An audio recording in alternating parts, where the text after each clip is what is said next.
Salut, quand j'ai démarré sur Internet, c'était en 2003 et je me sentais seul.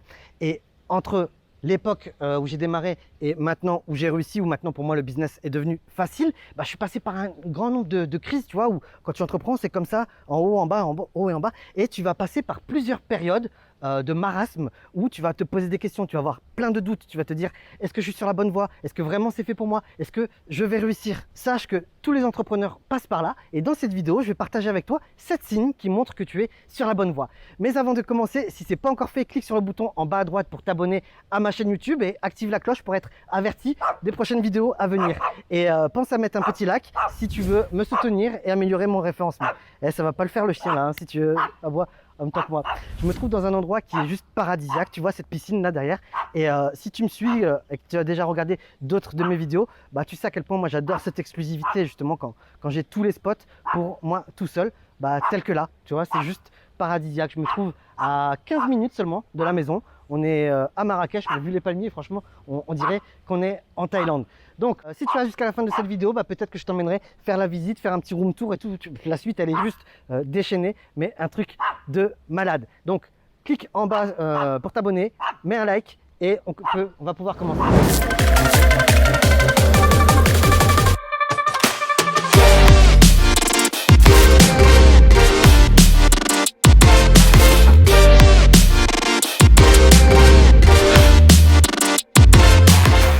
Yes, donc tout d'abord, le premier symbole qui montre que tu seras à la bonne voie. D'ailleurs, en fait, on va faire un jeu. À chaque fois que tu valides ce signe de réussite, je veux que tu me marques en commentaire le numéro 1 quand tu valides le numéro 1, mais numéro 2 quand tu valides le numéro 2. Elle me saoule le chien là. Donc, le premier signe, c'est que tes proches te disent que tu as changé. Pourquoi? Parce que c'est vrai qu'entre passer de l'état d'esprit du salarié à l'état d'esprit de l'entrepreneur, il y a un grand gap. C'est plus du tout le même mode de pensée. Tu vois, quand tu es salarié, c'est lui le coupable là. C'est lui qui arrête pas d'avouer.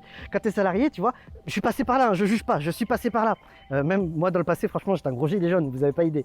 Et tu sais, tu attends qu'une seule chose, c'est d'arriver le vendredi pour profiter de la vie le week-end. Alors qu'en fait, les entrepreneurs, tu vois, il n'y a plus de week-end pour eux qui compte. En fait, vu que tu es animé par ton job, vu que tu es animé par ce que tu fais, tu vois pas le temps passer. Et pour un entrepreneur, travailler le week-end, c'est pas un problème. Alors que tu vois, tes proches, eux, vont te dire ah mais tu profites pas de la vie, ah nanani nanana, tu vois. Ils disent que tu as changé, mais en fait, c'est pas que tu as changé, c'est que tu as évolué. Et ça, ils peuvent pas le comprendre. Peut-être qu'ils te disent même que tu es devenu obsédé par l'argent. Et ça, justement, tu vois, les pauvres entre guillemets pensent que l'argent c'est sale, alors que l'entrepreneur, lui, il comprend que l'argent n'est qu'un véhicule, n'est qu'un moyen d'avoir de l'impact, de faire autre chose, d'être libre quelque part. Donc si tu valides ce point, si tu es d'accord avec ça, mets dans les commentaires 1. Le deuxième signe que tu es sur la bonne voie, c'est que tu es devenu obsédé par l'économie de temps et d'argent. Je m'explique. Moi, à chaque fois qu'on me propose des réunions familiales ou des trucs comme ça, j'y allais jamais, ça ne m'intéressait pas. Tu vois, même si c'est hyper convivial, c'est la famille et tout, honnêtement, j'avais l'impression de perdre mon temps. Et peut-être que toi aussi, ça t'arrive. Tu vois, le dimanche, voilà, tu vas voir ta grande tante, vous restez dans la cuisine ou dans le salon, et tu te dis, putain, mais tu es en train de perdre ton temps, tu pourrais créer de la valeur à la place. Et ça, c'est obsessif. Pourquoi? Mais c'est naturel. Et c'est pas de ta faute. C'est tout simplement que ton temps, le temps d'un entrepreneur, est sa valeur la plus chère. Pourquoi? Parce que plus le temps passe et moins tu en possèdes. Donc forcément, ça prend de la valeur. D'autant plus que plus tu vas évoluer en tant qu'entrepreneur, plus tu vas avoir de succès et plus ton temps horaire va avoir de la valeur. L'indice de base, ça va être combien te rapporte une heure tout simplement. Et j'ai envie de dire, tu vois, la plupart penseraient temps de travail. Et moi, je pense qu'en fait, pour un entrepreneur, c'est pas la bonne donnée. On va pas se baser sur le temps de travail parce qu'en vérité, un entrepreneur, même quand il ne travaille pas, il travaille. Pourquoi? Parce qu'il est omnibulé par ses idées. Moi, je compte pas le nombre de fois où j'ai eu des idées géniales en faisant la queue au supermarché. Tout comme je compte pas le nombre de fois où j'ai eu des idées géniales quand j'étais dans un transat au spa en train de me faire masser. C'est la même chose avec les finances. Avant, peut-être que tu dépensais n'importe comment, tu achetais des iPhones, etc. Et depuis que tu as goûté à la fibre entrepreneuriale, tu n'as plus le même rapport avec l'argent. C'est-à-dire qu'avant, tu voulais, je sais pas, faire du shopping ou des trucs comme ça. Et maintenant, tu te poses la question, même pas, tu te poses pas la question. Tu dis, je vais garder cet argent pour acheter des livres. Je vais garder cet argent pour sous-traiter, pour déléguer quelque chose pour lequel je suis mauvais ou que je ne sais pas faire. Ou je vais acheter une formation. Ou alors, je vais me faire coacher, je vais me faire accompagner. C'est plus du tout la même vision des choses. Dans l'ancien monde, dans ton ancien toi, tu aurais certainement vu des dépenses justement dans les livres.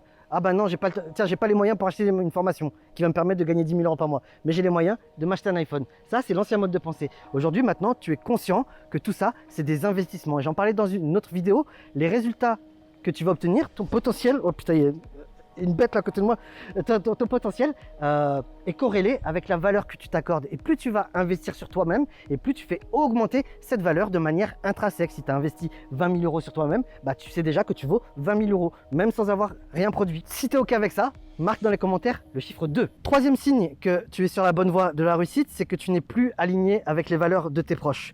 Putain, j'ai un doublon là. Ils ne te reconnaissent pas, ok, ça j'en ai déjà parlé. Et le truc, c'est que tu as l'impression, ouais, c'est pas bien, mais franchement, il faut l'assumer hein, quand même. Tu as l'impression que c'est des losers. Pourquoi? Parce que eux, ils pensent à teaser comme ça, à faire la fête, grosso modo, à se défoncer, à aller en boîte, etc. Boire des bières, jouer à la PlayStation, regarder des films, regarder Netflix. Alors que toi, justement, tu penses à produire quelque chose. Tu penses à construire ta vie plutôt que subir une vie monotone, la vie de monsieur et madame tout le monde. Autre signe, c'est que si tu ressens ça, si tu comprends que justement, voilà, eux, tu peux toujours les aimer, bien sûr, hein, attention, hein, ça, l'amour n'entre pas en jeu. C'est juste que d'un point de vue vision, bah, tu vois bien que c'est des gens qui vont gagner 1 500 euros toute leur vie, tandis que toi, bah, tu es déjà prêt, ou peut-être que tu le fais déjà, c'est 1 500 euros par jour.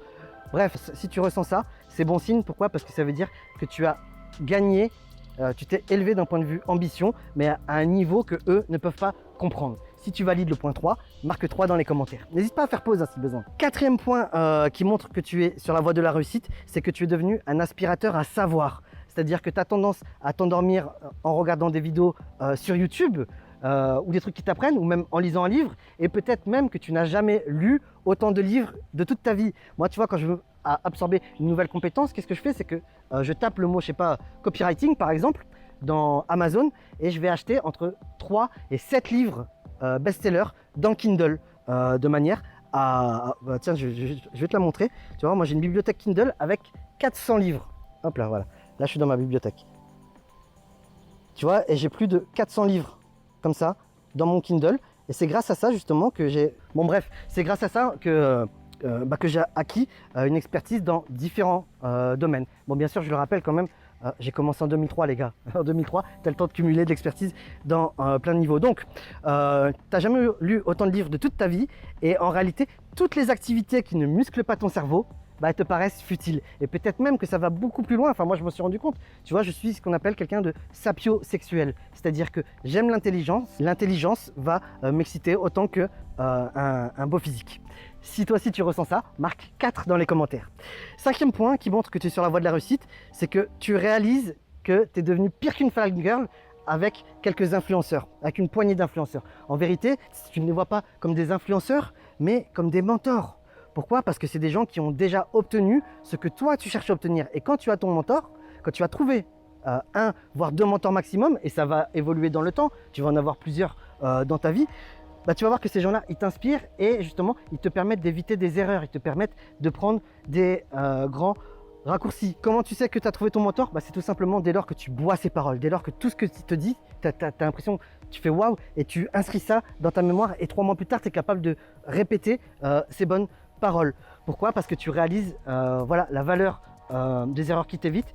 Et d'ailleurs, j'aimerais beaucoup que tu me dises dans les commentaires quels sont, qui est ton mentor préféré, ou quels sont tes 2 ou 3 mentors, en tout cas ceux qui t'inspirent d'un point de vue entrepreneurial. Et d'ailleurs, bah, peut-être que si c'est des gens, si c'est des copains, je les inviterai en interview sur ma chaîne YouTube. D'accord, juste à me dire dans les commentaires qui est-ce que tu aimerais voir interviewer.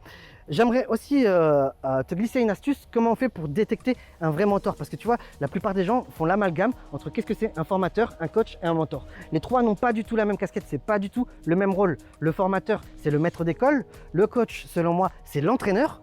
Et le mentor, en fait, c'est celui qui porte plein de cicatrices. C'est celui qui a plein de blessures. Pourquoi? Parce que tu reconnais l'expérience des gens, non pas seulement à la réussite qu'ils ont obtenue, mais surtout à leurs échecs. Et tous les grands entrepreneurs sont pleins de cicatrices. Pourquoi? Parce que c'est ces échecs qui ont forgé leur personnalité et qui ont créé l'expérience. Tu apprends beaucoup plus des erreurs que de la réussite. Et donc voilà, si tu te poses la question, est-ce que mon mentor c'est un bon mentor? Demande-lui quels sont les échecs qu'il a rencontrés, ou intéresse-toi aux cicatrices qu'il porte. Si tu es d'accord avec moi, marque le chiffre 5 dans l'espace commentaire. 6e signe qui montre que tu es sur la réussite, c'est que tu gères mieux tes économies. tu gères mieux ton budget et peut-être que pour la première fois, tu fais des économies. Avant, tu dépensais un petit peu inutilement ou futilement. Et aujourd'hui, voilà, tout ce qui compte pour toi, c'est d'investir dans ta croissance. Qu'est-ce que j'appelle investir dans ta croissance? Ça va être justement acheter des livres, acheter des formations, se faire coacher, utiliser les bons outils. Parce que tu vois, je vois beaucoup d'entrepreneurs qui cherchent à utiliser les outils les moins chers ou les gratuits. Si d'autres outils sont beaucoup plus chers, généralement, c'est pas un hasard. C'est tout simplement qu'ils sont meilleurs. Quand tu fais venir un bon plombier ou un bon artisan, quand tu lui poses la question c'est quoi son secret, la plupart vont te dire c'est d'utiliser les bons outils. Or, si tu utilises des outils de débutants, forcément, tu vas obtenir des résultats de débutants.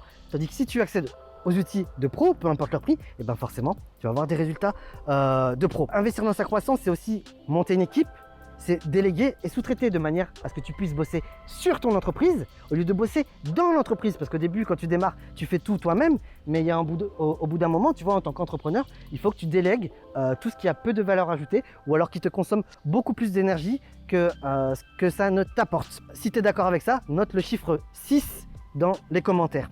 Et enfin, 7e signe que tu es sur la bonne voie, bah, tout simplement, c'est que toi aussi, tu commences à voir tes premières cicatrices. Au début, quand on se lance dans l'entrepreneuriat, à la première difficulté, on va avoir tendance à baisser les bras. On va se dire « Ah mais non, j'y arrive pas. Ah maintenant, je vais pas y arriver. Ah non, c'est à cause de la formation que j'ai achetée. Ah non, c'est à cause de ci, à cause de ça. » Et si tu veux réussir, j'en parlais dans une autre vidéo, je vais mettre une fiche, clique sur le bouton I, qui est quelque part par là, dans laquelle j'expliquais justement quel était le prix à payer, quels sont les sacrifices que tu dois faire pour être sûr de réussir. Et le dernier des sacrifices, c'était justement d'adopter une posture de responsable, d'être conscient que tu es responsable de tout ce qui t'arrive, que ce soit du bien ou du mal. Et donc, pour revenir au point numéro 7, les cicatrices, c'est que chaque fois que tu vas faire des erreurs, j'en parlais avec les mentors juste avant, à chaque fois que tu vas faire une erreur, bah, tu vas avoir une blessure. Et l'idée justement, c'est d'adopter un mindset d'antifragile, en te disant ok, j'ai cette blessure, c'est pas grave, je vais mettre un pansement, de toute manière ça va se réparer. Et c'est comme ça que tu vas devenir de plus en plus fort et de plus en plus skillé. Moi je vois l'autre jour, j'avais un client de ma formation dans le groupe, il fait un webinar et il foire, ça marche pas. Et là tu vois, il adopte une posture de victime où il se dit mais je comprends pas, j'ai fait tout comme c'était dans la formation. Tu vois, il a fait, l'autre jour je discutais avec mon ami Vincent Lévy et il me parlait, j'adorais cette philosophie, je suis incapable de te donner les sources, je suis désolé. Il me disait qu'il lisait un livre et l'auteur disait qu'on a tous besoin de tuer l'enfant qui est en nous.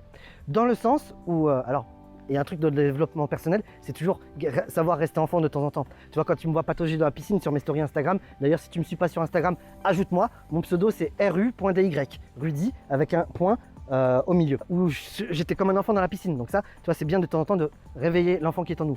Mais ce que me racontait Vincent, c'est qu'on a tous besoin de tuer l'enfant qui est en nous, dans le sens où ce client-là qui faisait la victime, qui disait « mais je comprends pas, j'ai tout fait comme dans la formation », tu vois, il faisait l'enfant. Entreprendre, c'est pas ça. C'est rare que ça marche du premier coup. Et en vérité, réussir du premier coup, c'est pas normal.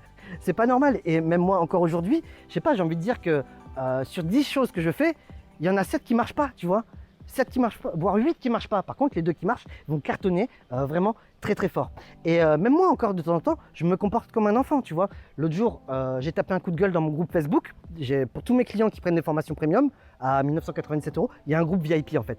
Un espèce de mastermind où tous les jours, chacun poste des lives dans lesquels ils expliquent qu'est-ce qu'ils ont fait aujourd'hui ou alors s'ils n'ont pas compris quelque chose dans la formation, bah, ils peuvent demander de l'aide. Mais la règle, c'est de toujours faire ça avec des directs live. Comme ça les éduque justement à se montrer, à prendre la parole comme je suis en train de le faire avec cette vidéo sur YouTube.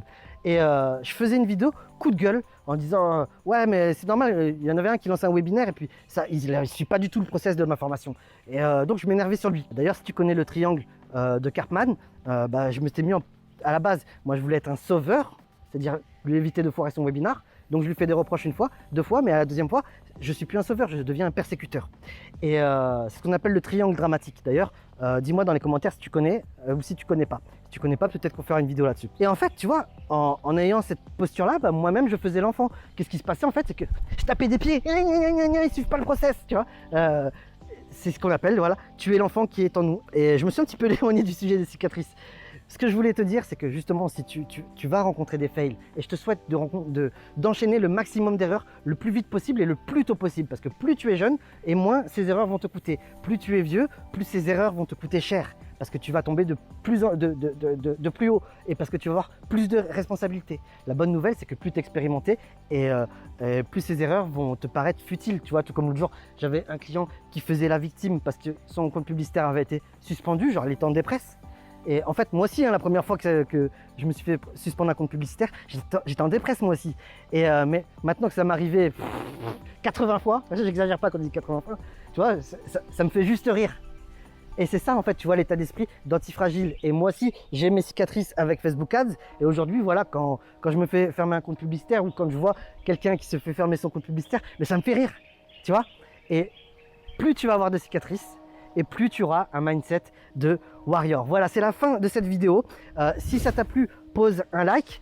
Si ce n'est pas encore fait, tu t'abonnes et tu actives la cloche pour être averti des prochaines vidéos. Et avant de partir, je voudrais vraiment que tu me marques dans les commentaires quelles sont les règles, quels sont les signes que tu vas réussir, dans lesquels tu te reconnais. Et d'ailleurs, si tu visualises d'autres signes selon toi, bah, j'ai très hâte que tu partages ça avec toi dans les commentaires. Il y a un truc qui se passe de temps en temps sous mes vidéos qui est vraiment génial, c'est quand je vois que vous échangez entre vous, quand il y a un débat, quand chacun justement apporte une petite brique, tu vois, pour bâtir quelque chose. Donc c'est très important pour moi, si tu vois d'autres signes de la réussite qui te paraissent évidents et que je n'ai pas mentionné, rajoute-les dans les commentaires. Et puis si tu n'es pas d'accord avec certains signes que moi je te dis, parle-en dans les commentaires. Et si tu n'es pas d'accord avec un autre commentateur, dis-lui, argumente, tu vois. Poussons la réflexion et tu vas voir que partager va te rendre plus fort parce que ça te permet de valider tes acquis. Merci d'être toujours là et ce que je vais faire, c'est que je vais t'emmener un petit peu, si tu veux, en balade, voir le spot. Tu vas voir à quel point c'est ouf. Là, tout à l'heure, j'ai vu une tortue. L'eau, elle est à 28 degrés.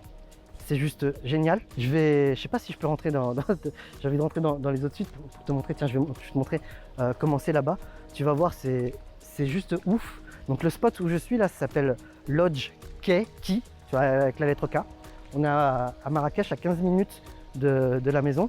Ah putain, ce truc là, il est ouf. Regarde, voilà, j'ai failli tomber en direct. Regarde, tac. Tu vois l'espèce de cabane là, il y a une colline. Et en fait, à l'intérieur, c'est le spa. Ils l'ont fait enterrer. Et je trouvais ça génial. Non. Voilà, là, il y a un gros cactus.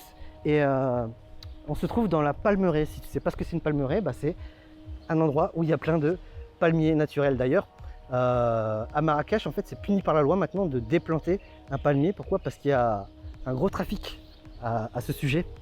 Des gens qui déplantent, qui volent des palmiers. Tiens, je vais te montrer à l'intérieur de la tente.